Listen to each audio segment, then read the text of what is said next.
Ladies and gentlemen, my name is Kevin Jackwitz. This is the Kaged Review. This is a review for WWE Raw for 6/24/19.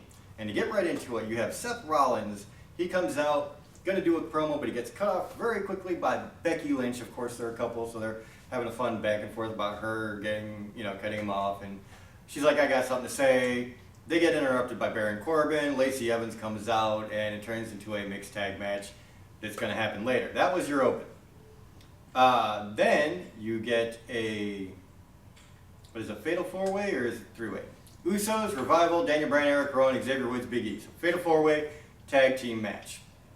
Entertaining match. Usos, Revival, Eric Rowan, Daniel Bryan, New Day. It's going to be entertaining. It was an elimination match, and at the end of the day, it came down to Usos and the Revival. The Usos get the win. I do think they're one of the strongest tag teams in WWE, and as of right now, probably the strongest. They cut really good promos. They're really good in the ring. They're highly athletic.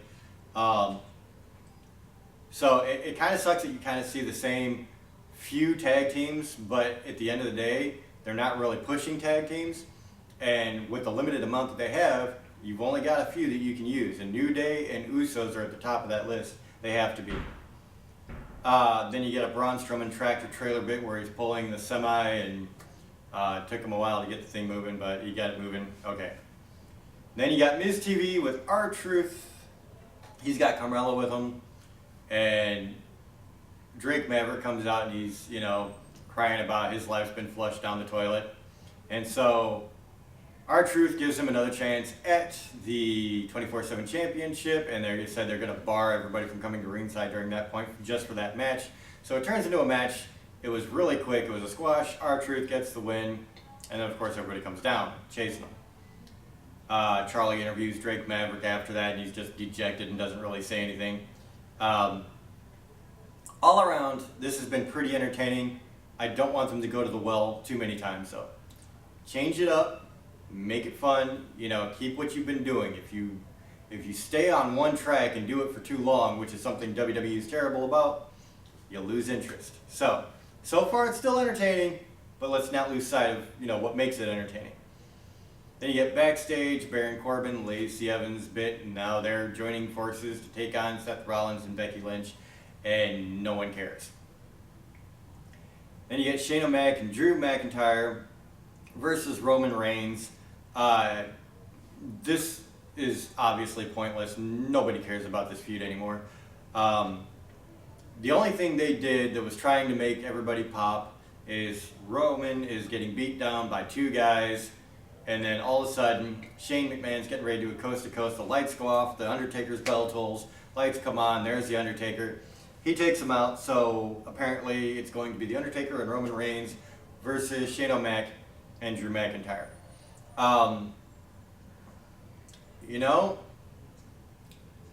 The last big pay-per-view The Undertaker was at didn't go over so well with The Undertaker.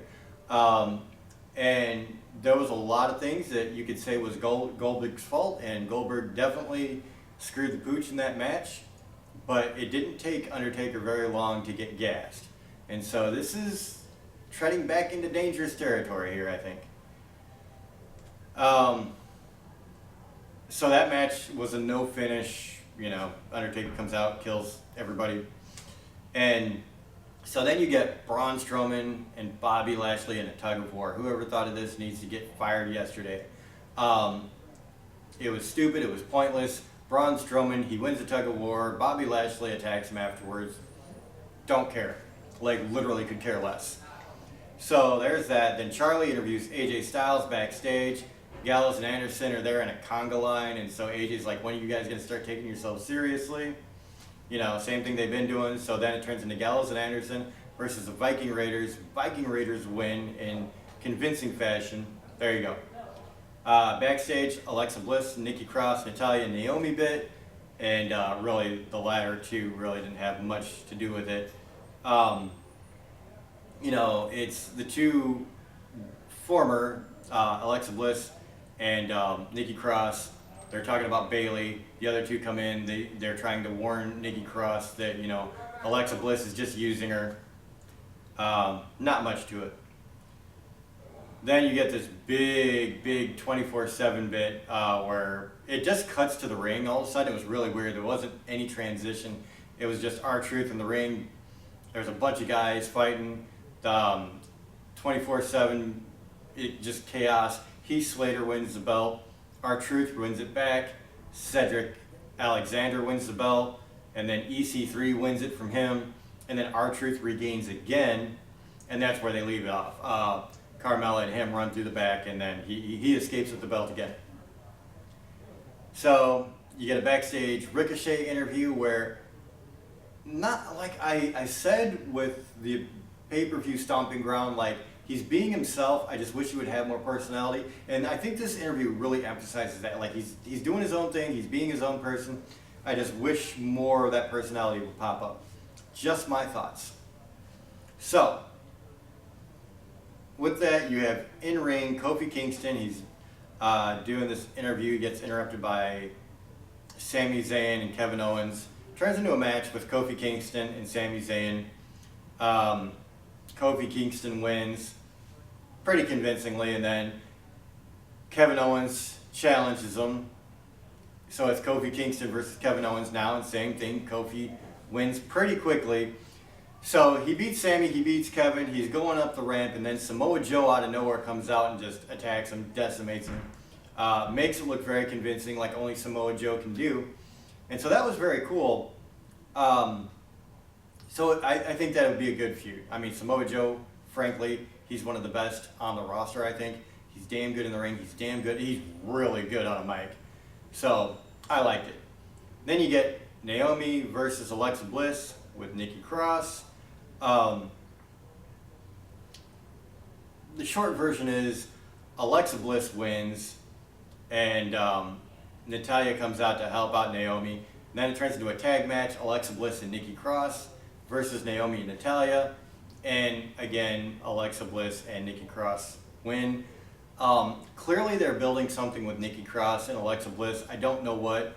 I don't know how interested I am in it though. I really like Nikki Cross. I really want to see her rise up and be a mainstay in the women's division.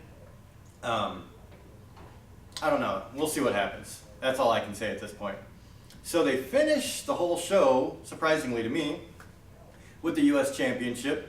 AJ Styles versus Ricochet. Ricochet won the title last night. He comes in tonight. He has this great match with AJ Styles. And I say great, it really wasn't great. It was a good match. It wasn't spectacular. It wasn't nearly as good, honestly, as I thought it could be between these two, because they're two, pardon the phrase, phenomenal performers. They leave off, AJ Styles gets the win. I didn't like that because Ricochet just won the title, and then he loses the next night to AJ, but whatever. So, either way, it was a good match. It wasn't a great match. I wasn't really a big fan of the ending, but in my opinion. So it was kind of a weird way to close out the night for me, honestly. So if I have to wrap this all in a ball and try to figure out how I feel about it, there were a lot of parts I didn't like. The tug of war was just dumb. I did like the 24/7 bit. Some of the matches that I thought would be really amazing really were they were good, but not nearly as good as I thought. So I'm going to give this exactly what I gave the pay-per-view, which is a 6 out of 10. Let me know what you guys think about it in the comments below. If you enjoyed this, hit the like button, subscribe, and share. My name is Kevin Jackwoods, Kaged Nation, out.